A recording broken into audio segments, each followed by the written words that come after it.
And I'm so pleased to see you all.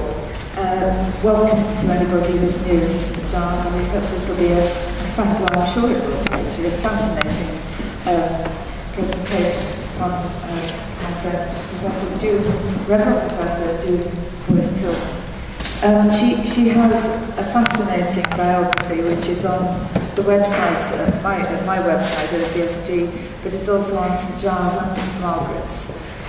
Professor of music at Winchester University and does a huge amount for peace studies, which I've been hearing a little about this morning. But I think because she has quite a lengthy presentation, well, not lengthy, but a full presentation, I don't want to waste any more time. So if you could just welcome June Boyce-Till,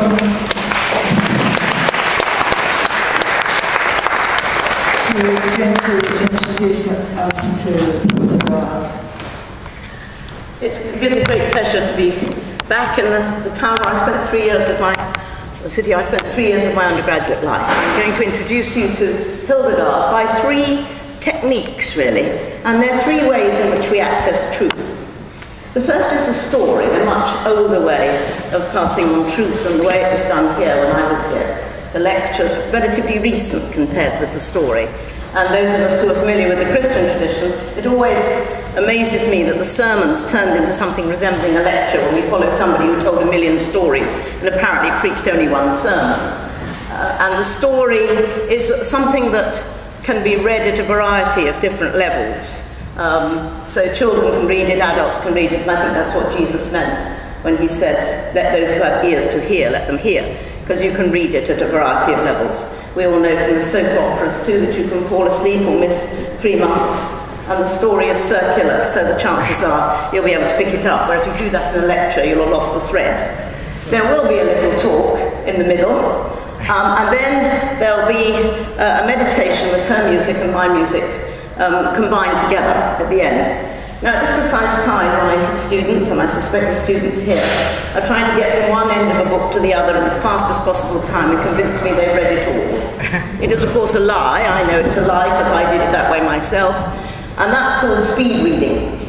But the meditation is the version of Lectio Divina, which is slow reading it as slowly as you possibly can. Some of you will be coming to Julian of Norwich later on. It took me 4 years to read the Revelations of Divine Love. Because I wanted it to become part of me, and that's slow reading, and it's what we use for holy texts, and what, of course, Mao wanted to do with the Little Red Book, the notion that the text becomes you. Without more ado, I'm going to go into the story of Hildegard. As part of that, on your sheet you will see a translation. I will sing her hymn to the Virgin in Latin, which was the language that she used for her singing. And there's a translation on the front of your sheet. Oh, praise a branch of great greenness. Hildegard believed that singing was the quickest way to contact God. The music has a unique place in the universe. It restores the relationship as it was at the very beginning. So we're going to start by singing the hymn at the beginning of your sheet, so that we experience that singing together in this wonderful building. So that's Hildegard of Faith Unbending. To a tune I think will be familiar to you. I think this will be familiar.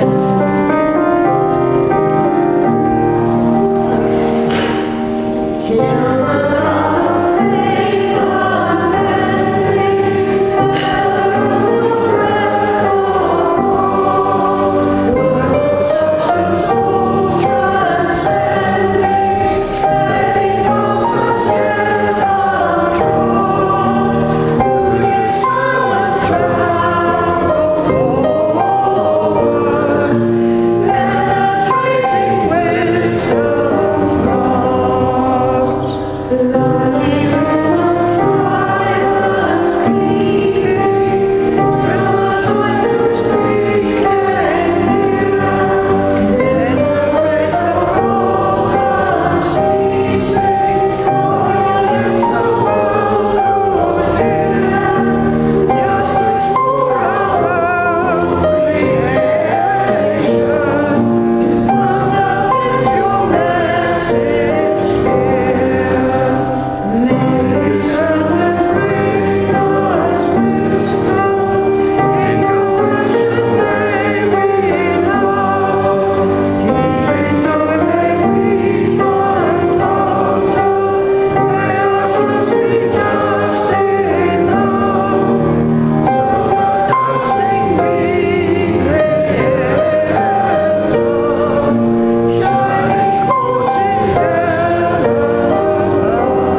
I am Hildegard.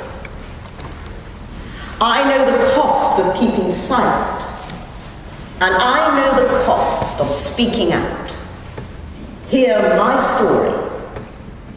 Perhaps you know me as Hildegard of Bingen, but it was several miles from Bingen where I was born, in the Nahe Valley in Germany, in the year of our Lord 1098. Do you know the Rhineland? Have any of you been there? Have you? Some people have. It's a beautiful place, isn't it? Rich and green, moist and fruitful. The rolling hills stretch as far as the eye can see, crowned here and there with tall watchtowers and rocky crags that seem to reach to the sky. On the southern slopes, the carefully tended vineyards ripple like waves lapping the skirts of the hills. And in the valleys, the neat fields and tidy villages provide ample sustenance for humankind and their beasts. And through it all flows the mighty river Rhine, bringing growth and fruitfulness to the land, moisture to the air, and a means of movement and transport to all who live there. They call it now, I believe, the fatherland. For me, it will always be mother. For the earth is our mother. She is the mother of all, for she contains within herself the seeds of all. The earth contains all moisture, all verdancy, all greening power, all creation comes from it.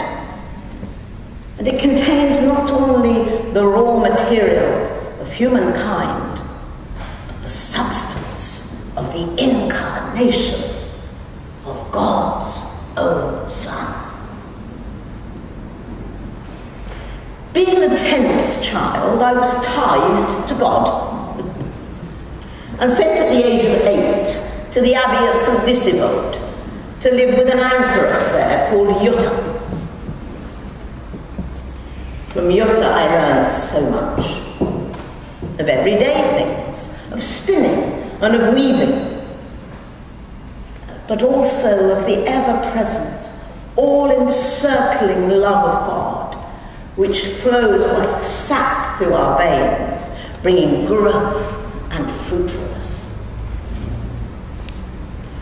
From my earliest days, God revealed himself to me in a variety of ways.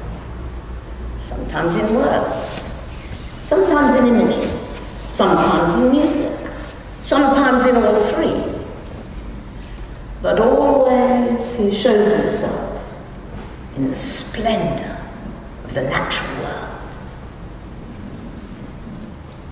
But I also learned to see the evil in the world, the sloth and the carelessness of the priest, the violation of the natural world, and I knew anger as well as joy. I looked and I listened. I saw and I heard. But I kept silent. Yet ever within me grew the pressure to speak out. But how could I, a woman, make my voice heard? Who would listen to me? Who would believe my words, not learned by rote from any human tutor? How could my words be in any way useful? I consulted my spiritual directors, people I was accustomed to respect, and indeed to obey. They told me it was not my place to speak out. My role was to tend the needs of my community, faithfully, but silently. How could I then have recognized within myself the burning torment spoken of by the prophets in the Old Testament when the word of God burns in the heart and aches in the bones? For it was not out of stubbornness that I refused to speak, but out of a supposed humility. And I felt myself pressed down by God into a bed of sickness. But lo, in the 41st year of my life's course, I was taken up in a vision. And in it I beheld a radiance, and in the radiance was formed a voice. And the voice spoke to me and said, "Dust of dust, corruption of corruption, tell and write what you see and what you hear." And behold, I stood up, and I put my hand to writing. The words poured out of me in a great torrent, a great outpouring of God's Spirit. His word is Devar, and I no longer felt beaten down. I started to write my first book. I called it Scivias, Knowing the Ways. It was to take me 10 years to complete. And contrary to my previous fears and timidity, I was heard. People came to me from far and near for advice, and I wrote and sent many letters, some of them to the leaders of the day, the Emperor Barbarossa and Bernard of Clairvaux.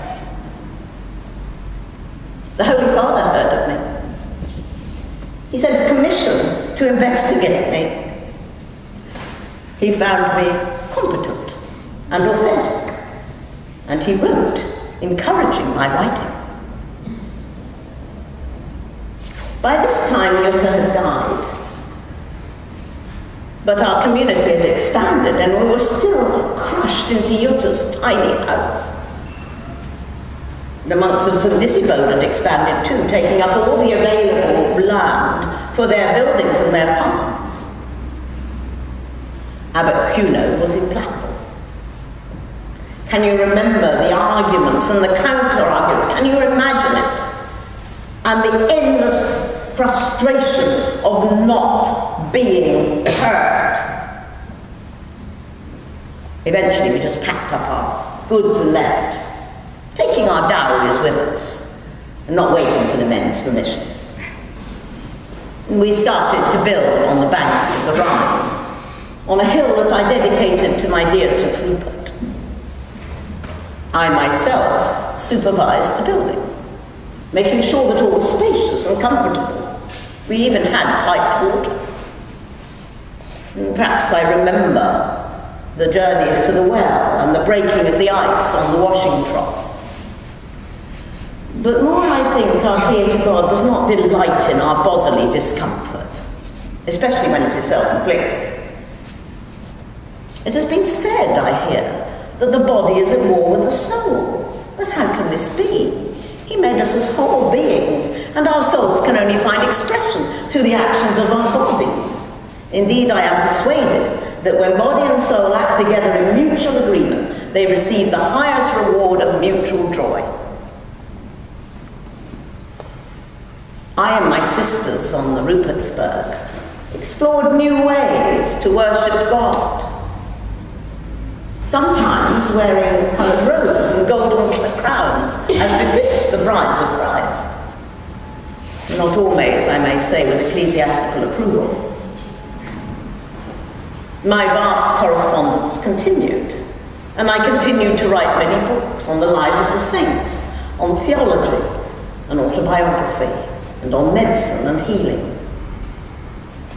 And I, a woman in my 60s, travelled the length and breadth of Germany, and I preached from the pulpits of the great cathedrals and abbeys. And ever I spoke of God's justice. And I exhorted the leaders of church and state to excise corruption and work for the peace and harmony of all creation. And in it, and through it, and round it, is always the music. For music expresses most clearly the soul's longing for God and the unity of creation as God first made it. But in the last year of my life, the music was silenced. You see, we had buried in the grounds of our convent a young man who had been excommunicated as a revolutionary, and we refused to yield up his body. But he had confessed confessed before he died, and his body was entitled to rest in hallowed ground. And I, though I was old and ill, removed all traces of the grave, so that it might not be violated. For I fear the justice of God more than the justice of men. It was a time of great grief and heavy sadness. We had to whisper the office and were prohibited from receiving communion. After 8 months, inspired by a vision, I wrote a letter to the Bishop of Mainz, reminding him that those who silence the music of God on earth will have no part of the song of the angels in heaven. The interdict was lifted, and the music goes on.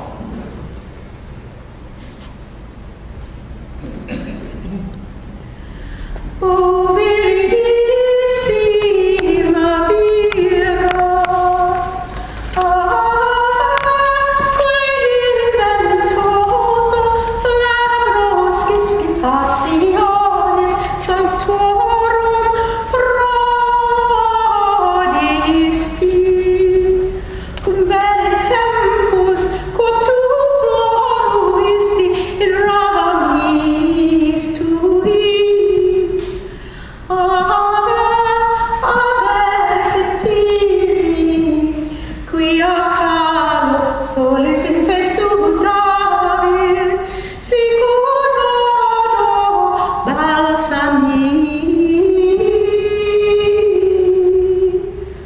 Nam in te floruit pulchefros, qui odorem Dei omnibus aromatibus, quia vida erat, et ilaruit omnia in viriditate plena. Unde celi dederum florum super gramen, et omnis terra leta facta est, coniam viscera ipsius frumentum rotularunt, et quoniam lucre seri nidus in ipsa abuerunt. Deinde facta est esca hominibus, et gaudium magnum et pullantium. Unde, o suavis Virgo, in te non Dei fisit ullum gaudium, et omnia contempsit, nunc autem lausit altissimo. But the words and the songs that I uttered came from no human source. God moves where he will, and not to the order of any human creature. And yet I am ever in fear and trembling. And I ever doubt my own capacities. But I lift my hands to God, that I may be carried as a feather is carried, without power or strength of its own, on the breath of the wind. I died in the year 1179, but I do not think that death has silenced me. Some of you today may hear my voice. I was 81 years old then. So I had spoken out for half my life, and I had kept silent for half my life. Perhaps that is the right balance, taking in, receiving, and giving out. In and out. like breathing, like the breath of God. Well, there she is. Some people like to imagine the meeting between her and Margaret Thatcher. See how that might have gone. Here's a drawing of herself. Always born, interestingly, in the context of her convent. And here we have the flames of the visions coming down, which she received from the age of 3. And I guess her merchant family weren't entirely sorry to hand over this visionary daughter to the convent. Although she rails later in her life against the practice of child oblature, saying that people should choose whether they go into the convent or not and not be given in, but that was a fairly standard practice. Here we see the faithful monk Volmar, whose task it was to take down the visions and turn them into decent Latin. He was told off if he changed them. She was aware of the fact. She called herself Indoctor, which was unlettered. And she would have obviously been more lettered than most of the women of her day, but she would still, even in the context of the convent, not have had the formal instruction in Latin that the boys would have had. And so she was aware of that. Her Latin is sometimes regarded as less expert than her contemporaries like Abelard and co. And one of the characteristics of it is, and you saw it in the hymn, she uses a lot of conjunctions. It's a continuous flow, et. In fact, I remember that hymn largely by which conjunction starts each verse. Et, deinde, unde. Those are the way it works. And she was criticised for a long time for the use of conjunctions, that she should have shaped it. But remember, this is verbatim, it's being taken down, and we don't actually talk in sentences, do we? It's a great revelation. We talk in a continuous flow. Also, the continuous flow basically reflects her view of the universe. Through all of the universe flows viriditas, and we're all connected by viriditas. It would appear that she created that word. There are a few earlier examples of it, but it's unlikely she would have known it. Viriditas means greening power. And that flows through the natural world, it flows through these stones, it flows through us, and so on. So it's a continuous flow of this viriditas, and that connects us all together. And we have some sense of that connection. Many of her pieces just flow straight through in a single sentence. So this is a single anthem. I don't think I can get through it in one breath, but I'll do my best. A wound flowing with blood that cries aloud to the highest, when all elemental forces are themselves entangled and crying with lamenting voice, bringing terror, because this is the blood of creation itself touching them. Anoint us, so that our wounds may be healed. There you have that great outflowing of continuous, the continuity, the unity of creation, and so on. And viriditas is crucial to her thinking.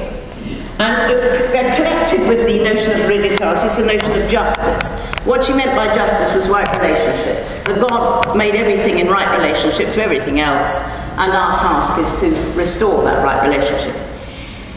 Many people say she was ahead of her time, but the things we regard as ahead of her time are actually things which were very part of her time. Those of you who know the doctrine of humours, which would have been the prevailing medical and theological system of Europe at the time, which has appeared around the Enlightenment, saw the whole of creation connected together. We are made up of earth, air, fire and water in the same way as the natural world is.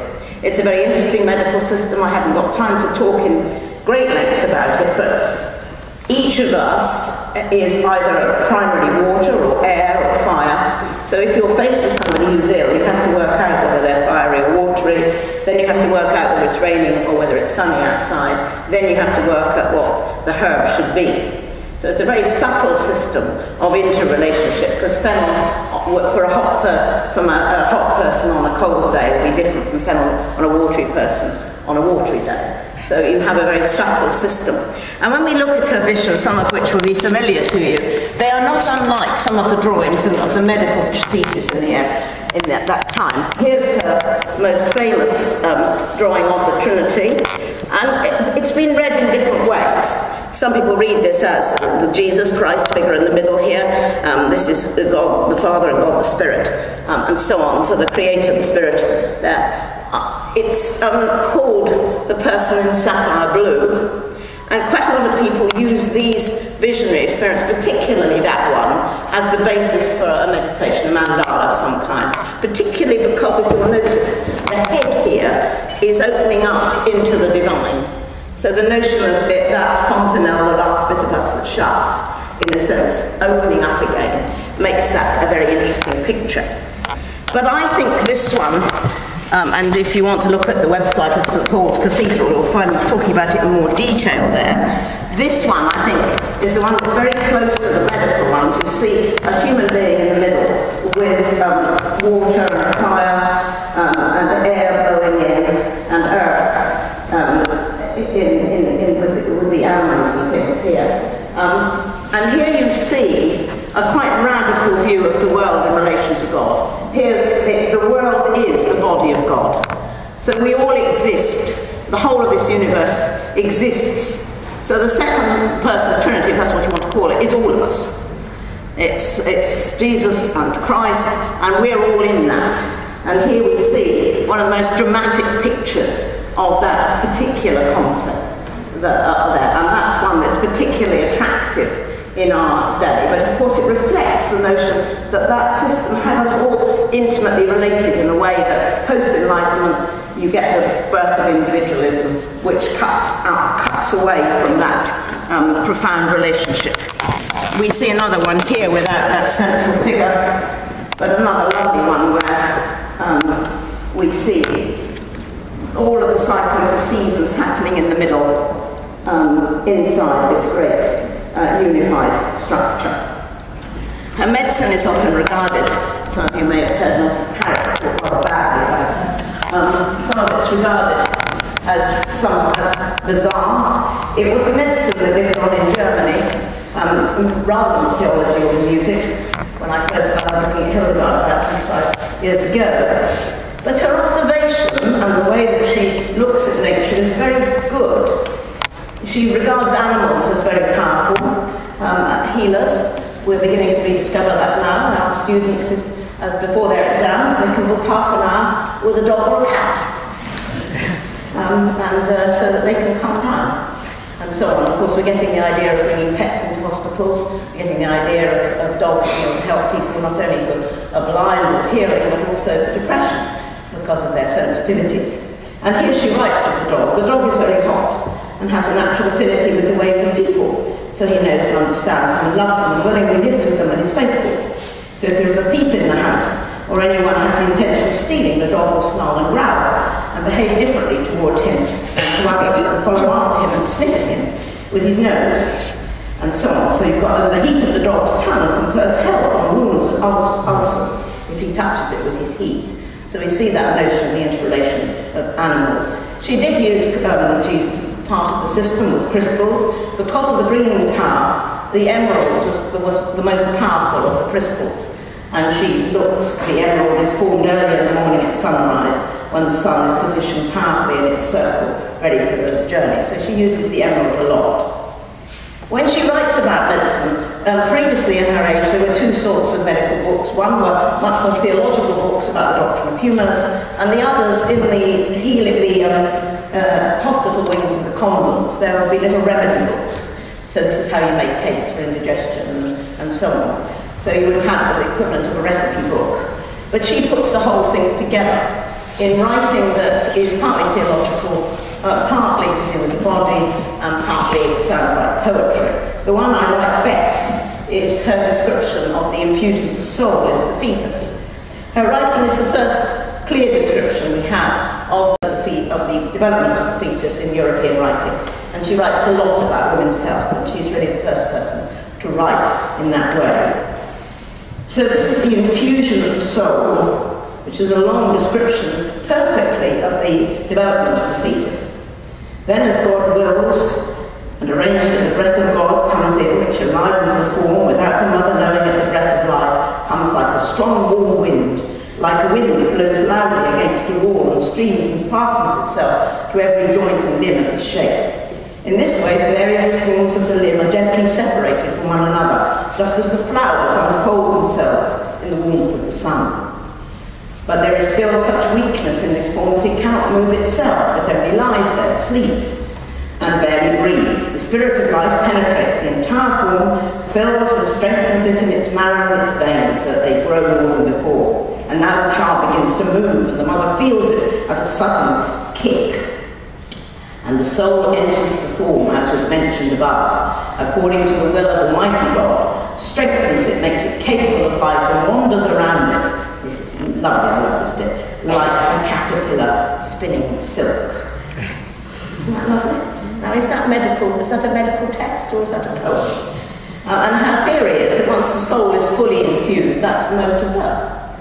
And there we see a concept of the soul that we've lost with the Enlightenment. We often think of the soul being here. Further east, people have it more lower down in our body, but you can see there the soul's everywhere. You know, you can see the souls that haven't quite got a big toe, can't be born yet. You know, that notion that the soul infuses the entire body, and so on. And we have that unity we saw that God, the body and the soul are intimately bound together. And interestingly, Jutta, who died in her 40s, was an ascetic and wore chains and hair shirts close to her body. It's interesting to think whether Hildegard developed that notion of the mutuality from seeing the cost of those very ascetic practices, which were not uncommon then, and I understand are fairly not uncommon now. But through her theology, she develops not only that view of the Trinity, but she's a wisdom theologian, drawing on the wisdom texts of the Hebrew Scriptures. And out of that curious figure of wisdom, which lurks in Proverbs and so on, has at one hand is quiet, but another hand is sort of speaking out in the marketplace. She has so many different characteristics. She develops this theology of virtues. She's a virtue theologian, and she splits that down into virtues. And her theology, and I love this as a composer, is most clearly expressed in her opera. That's Ordo Virtutum. It's called The Play of the Powers, or The Play of the Virtues. It was almost certainly written for the opening of the Rupertsberg convent, and it's brilliantly written for less experienced singers. The virtues come on, she says, I'm love, and this is what they're doing, and then drops back into the chorus. I am victory, this is what I do. I am patience, this is what I do. So perfect for young singers. And the leading figure is the figure of the soul, who could have been played by Hildegard, but sometimes they postulate that it's played by another figure that we know in her life, Richardus of Stade, who was a nun to whom she was particularly close. Anyway, in the Play of the Powers, what happens is that the soul is given the robe of faith. The devil, the only man in the cast, and he speaks rather than singing because he's not connected to God. And so he seduces the soul, who throws off the robe with the robe of faith. But eventually the virtues get their act together and chain the devil in front there. And it's a big piece. It's of operatic proportions, very dramatic music and so on. And the reason that I sing her music like I did with much more drama is because of that particular there's a drama in there, and I think there was a drama. But you will hear a variety of performances of the Hildegard music. The most famous one was Gothic Voices recording the Feather on the Breath of God, where it was sung very still, and so on. If you get the recordings of Sequentia, you'll find it's much more dramatic, and so on. But through that, the virtues, as she goes on developing the virtues, she comes down to a central figure who is Caritas. And there you see Caritas has quite a bit of greenness in her, and there she is in one of her final, one of the visions in the final piece. And also a circling of three visions, peace, humility, and love, who sort of circle rather like a female trinity in that particular drawing. There are two other large female figures in her thinking. One is Synagoga, who's the Jewish woman who holds all the patriarchs and prophets in her, and then Ecclesia, who takes over from Synagoga. So we have these great visionary pictures. This one again is one that people find very useful as a mandala. That is, goes just in front of the order of Teuton and and that's the 9 orders of angels. And I'll leave these up here so if you want to look in more detail. All the orders of angels are drawn on there, and there we have the central mystery of God in the middle. Again, a beautiful meditation on that. The visions appear to be moving images. As you like today, you make a DVD of them, I think. We only have the stills, almost certainly painted by her nuns in the scriptorium. The original is lost. It was sent away in the war, probably to Russia, and it hasn't come back. But we do have a very good copy, which was made. It's sometimes easy to think of her as rather like The Sound of Music, sort of saying the hills are alive, the sound of music. And certainly Matthew Fox developed the idea of original blessing from her thinking. The fall is there. Here's the fall, as she portrays it. There's the human being falling into the pit. But the thing to look at here, and this isn't such a good reproduction, is out of the human being is coming a cloud. And in the cloud is a big star who's Mary. Mary plays an incredibly important part in her thinking, the Virgin Mary. Because there's Eve with Mary in her, and in that cloud is the potential for redemption. So the fall is not the end, the redemption is in it, and the thing that Matthew Fox draws on here is that the lowest thing is the garden, not sin. So hence the notion that original blessing there. Some of her most beautiful music is written to the Virgin Mary. Some people, like my colleague Mary Gray, says that this was a replacement of her mother, that she lost her own mother and probably wouldn't have met her again after the age of 8, very possibly, and the Virgin Mary becomes the divine mother for her. We see in that song that in some senses she's also a sort of mother of the entire universe, because there are birds building a nest in her and all sorts of things like this. And certainly if you go to Lissy-Bodenberg, you will see that although the abbey's ruined, there were lots of green men, statues that she would have met as a child, that curious face that we see in Lincoln Cathedral of there. And so the Virgin Mary has some of the most beautiful music. For Hildegard, she was almost certainly divine. At the end of her life, her music is ordered and recorded, in a sense, in written form. There are many women musicians from the Middle Ages where that's not true. It was very expensive. You had to pay for a scribe and the vellum, but somebody paid for it. And when she orders her own music, what she does is put the Virgin Mary with Jesus in the very middle of the Trinity. A later version of it, what it does, is to put the Virgin Mary at the head of the saints, where she is in academic theology. But for her, she's in the middle of the Trinity with her Son. I haven't got time to say a great deal more, because I do want to do a bit of the meditation. Some of you will have heard Oliver Sacks saying that those visionary experiences upon which her theology is based. So she's a theologian not of thinking, but of images, and the thinking comes from the image. We'll say that it was migraine. And certainly when we look at some of the visions, they have, I haven't got them here, but they have lots of stars in them. And people who have migraines say that that's part of that scenario. But what is often not quoted of Oliver Sacks is that that does not invalidate what she was given in the visions. And of course often it's said, well, they were only migraines, those who don't want to take in the content of them. But the notion that God might work through our suffering and so on, that is part of that. And she was ill. She was ill during the visions. They were not easy visions. They were difficult visions. And you heard the dilemma of her, should she speak about them or not, and so on. But she got the acceptance of the Pope, and some of you will know that she got the acceptance of the Pope last year as well. She was made a doctor of the church. It took her a long time, just 1,000 years. So another Pope has now affirmed her. So without more ado, I'm going to move to the piano and look at some of her writing in a different way. There's a little song that comes between. If you turn over your sheet, you will see it's the same tune as you have already. And it goes like this. With the living spirit we're going, feather of the breath of God. Does that make sense? And then the next time you do it, instead of singing feather on the breath of God, you sing gold within the flame of God. With the living spirit we're going, gold within So, and that tells you the next image. It's based on a lot of images from the Hymn to the Spirit, and you'll hear me singing it in Latin, and some of the translations are there for you of that. I haven't got time to do all of it, so I'm going to do it as far as the fountain verse for you. Now, as you heard, she thought the bride of Christ was black. However, it was not the best representation of bridehood, and she danced and wore crowns. So I'm wondering if we can end a little dance. If we stand up, we can have a little try at it. All right?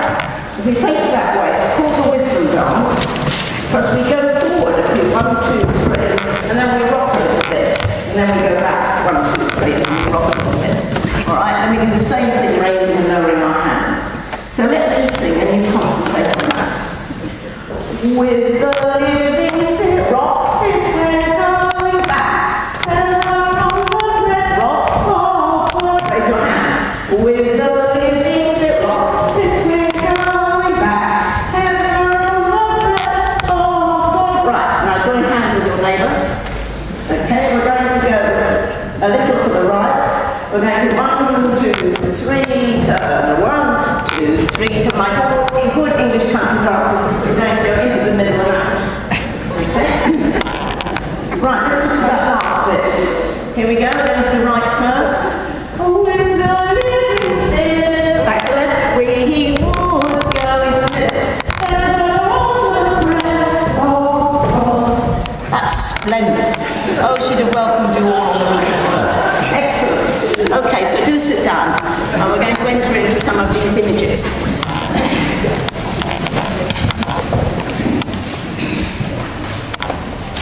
Okay. So you will see the translations of the Latin that I'm singing are from the Spirit. And the singing, the words are hers, the sung Latin bits are hers, but the piano pieces are mine.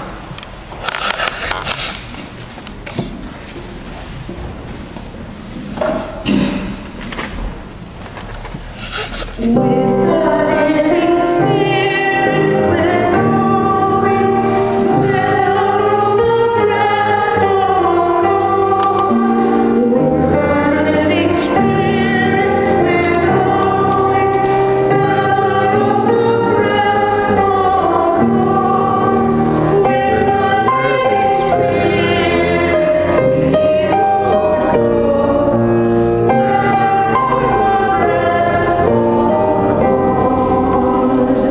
of. The air blows everywhere and serves all creatures. Always the firmament supports it. Always it is held, carried by God's power. The air is so strong that it penetrates everywhere. And so it gives us a clear insight into the way in which trust brings about the ultimate victory. It makes the fire's flame sparkle and showers the believers with the dew of hope. It is in this way that trust directs us. Those who breathe this dew desire heavenly things. They carry within themselves a refreshing, green, creative love with which they hasten to help others. With the passion of heavenly desire, they produce rich fruit.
The sun is set in the formation of heaven.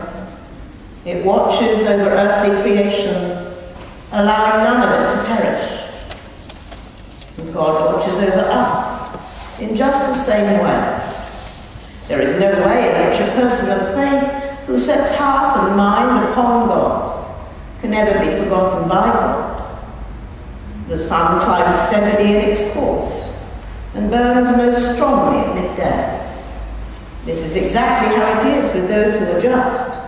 They manifest a richness and a justice. They cannot be hindered, and just as the sun cannot be hindered in its ascent, no warmth is ever wasted.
Divinity in its omnipotence and omniscience is like a wheel, a circle, a complete whole that cannot be divided or comprehended or begun or ended. This is a good image of the power of God. This firmament is an all-encompassing circle. No one can tell where this wheel begins or ends.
The soul that embraces wisdom is showered with the spray of a bubbling fountain, of the very essence of God.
With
happier sitting here and come and look at the pictures.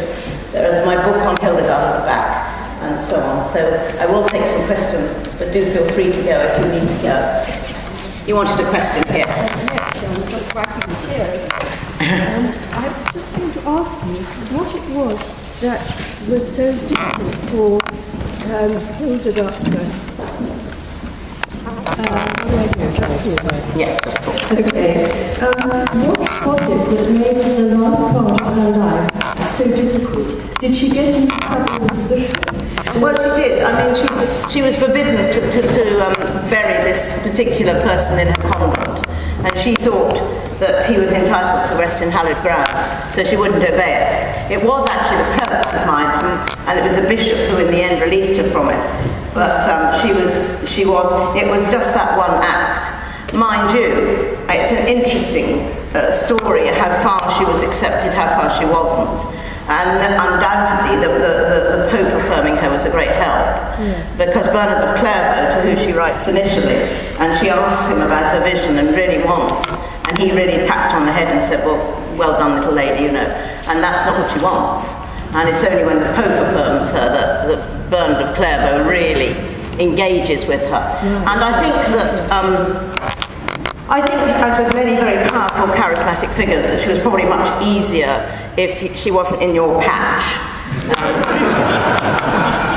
Close to, she was more forbidding than she was at a distance, really. And she was in the prelates of Mainz and the Bishop of Mainz's patch, you know. And I think it's an interesting, the notion of these female figures and so on. She developed in her convent a lingua ignota, which is an unknown language. So whether she invented that so she could say things that, you know, that couldn't be understood, you know, I mean, we don't know. We've got a few words of it, not very much of it, but some of them appear in the antiphons, these unusual words. So where she sits in her day, I think it's difficult for us because the notion of the whole universe and that sort of bit of it is part of her day, and that's what comes to us as new, because we've sort of lost that. But the big female figures, the notion that the virtues are all female, that the male figure is not. And a friend of mine, I've written 2 operas on her, and the middle act of one of them is Ordo Virtutum.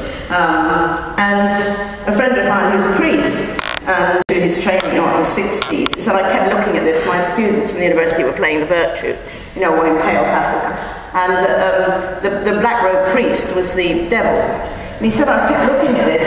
He said, something's wrong with this image. He said, and I realised that I'd been taught to be suspicious of the young female form. And the black robe priest was the good guy, and that form was the bad one. And how much that was part of Hildegard's thinking, I don't know. She's not a natural feminist. I mean, if the men had done their job, God wouldn't have raised her up. It's because they'd messed up that God had to raise up a strong woman because they'd lost their strength. So in a sense, you know, it's because the men failed that she's there. So, I mean, all of these things are interesting, how far she did. I mean, the priest didn't like it. I mean, one of the things she says, you know, you rotten priests, you've got a robe, you've got, you know, a dress, but your congregation are all poor, so give half of it away because they need it, you know. Well, your local priest who was living up in the house with wine and lots of clothes isn't going to like that very much, you know. So, I mean, she was very condemnatory of that, in a way that, of course, Luther was going to become later on. So, I mean, friends and enemies, we haven't got her autobiography, we don't have the visions in the context of her life, you know, we don't know quite how she was received, really. So it's an interesting debate, but she gets excommunicated at the end of her life, but in many ways I think that's quite a good thing, really, because, you know, at least you're not locked away at the back of an old people's home, are you? You know, you're still fighting for justice out in the world. You're doing something of significance, aren't you, at 81? Yeah. I mean, that's not what we would have our 81-year-olds doing, is it?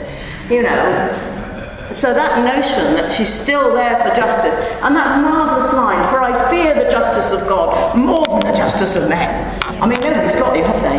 I mean, that's a real threat. It's a real threat to any ecclesiastical authority. And that particular wisdom tradition, in terms of the overall history of Christianity, you've got the sort of rather controlling one here with priests and bishops in positions of mental authority, but this one keeps peaking and troughing, and when it gets a bit too high, it gets pushed back down again because it's too much of a threat. And that's where the wisdom theology is in the tradition. It's what I look at in more detail in unconventional wisdom, where that sits. So I guess some people loved her and some people hated her. And in the end, she gets excommunicated. But the interesting thing about that is that it produces her longest, most substantial letter on the theology of music, which includes that wonderful line, those who silence the music of God on earth have no part of the song range. I mean, it's a marvellous line, isn't it? Great. I mean, we can apply that to some of our elitist classical traditions. I mean, it has that sort of thing. So, I mean, and again, we hear Hildegard sung by very beautiful choirs, but her nuns were chosen for their vocation. And they were all expected to sing. Granted, if you sing 6 or 7 times a day, you get better. But the sound that we hear as Hildegard, it might not have been like that. And so there we are. So thank you for that question. Sadly, I think we should leave it. Okay. But what I would like to point out to people is that some of your books and pamphlets are at the back. Would you like to put a price on them? The Hildegard books are £8, and if you want, she was very important in my life because she was the first woman composer I'd met, and this was in my 40s. I'd studied here, and I'd been through the whole mill. It took me to my 40s to find a woman composer. And that was unbelievably important in my development. And as a result of that, I became a composer. It was her role model that gave me that. And you'll see my hymns in the book. There's a hymn book there called Rainbow to Heaven. So I write hymns like she does, did, and so on. And some of them are versifications of her hymns. And also I run, if you're interested in this area, in Winchester, I run the Centre for the Arts as Wellbeing. The notion of the arts, including music, are part of our well-being, part of well-being, civic well-being, and part of personal well-being. So that's really building on her ideas as well. So the book on Hildegard's £8, but the others, I'll give you the price if you're interested in them. Thank you for your attention, and thank you for braving the dance.